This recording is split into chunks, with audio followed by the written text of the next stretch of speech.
সম্মানিত সভাপতি, মনোহরগঞ্জ উপজেলা বিএনপির সুযোগ্য আহ্বায়ক শাহ সুলতান খোকন ভাই, এই মঞ্চে উপস্থিত আছেন কুমিল্লা দক্ষিণ জেলা বিএনপির প্রাণ পুরুষ, কুমিল্লা দক্ষিণ জেলা বিএনপির সুযোগ্য আহ্বায়ক, কেন্দ্রীয় বিএনপির ত্রাণ ও পুনর্বাসন বিষয়ক সম্পাদক,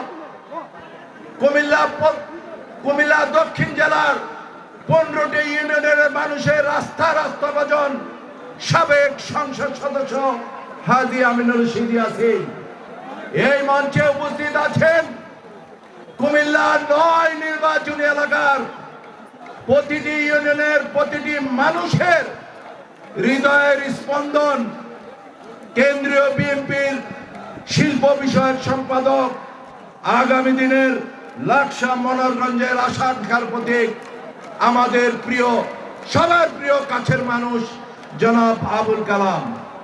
এই মঞ্চে উপস্থিত আছেন আমাদের কুমিল্লার আরেক সিংহ পুরুষ, কুমিল্লা মহানগরের সুযোগ্য আহ্বায়ক, সাবেক ছাত্র নেতা, সাবেক যুব নেতা উদ্বাদুল বাড়ি আবু। বক্তব্য রেখে গেছেন মানবতার ফেরিওয়ালা, কুমিল্লা মহানগর বিএনপির সদস্য সচিব ইউসুফ মোল্লা টিপু।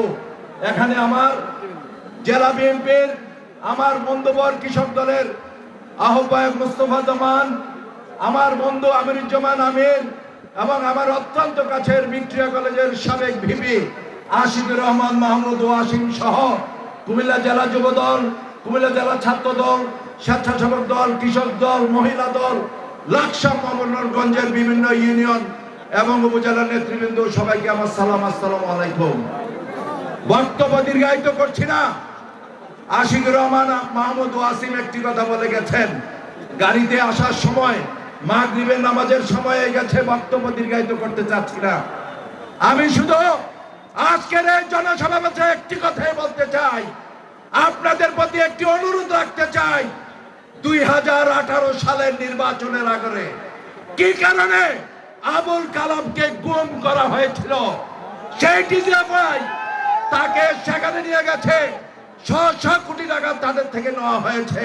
প্রিয় নেতৃবৃন্দরা, কারণ কালাম সাহেবের দুষ্টি, কালাম সাহেব বাংলাদেশের শিল্পপতিদের মধ্যে হচ্ছে কালাম সাহেব একজন।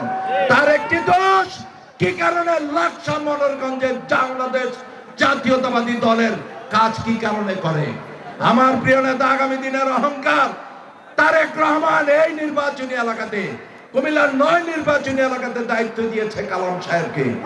দুর্দিনে কাজ করবে কালাম সাহেব, আর সুদিনে অন্যরা কাজ করবেন। এই দিন নাই আর বাংলাদেশে।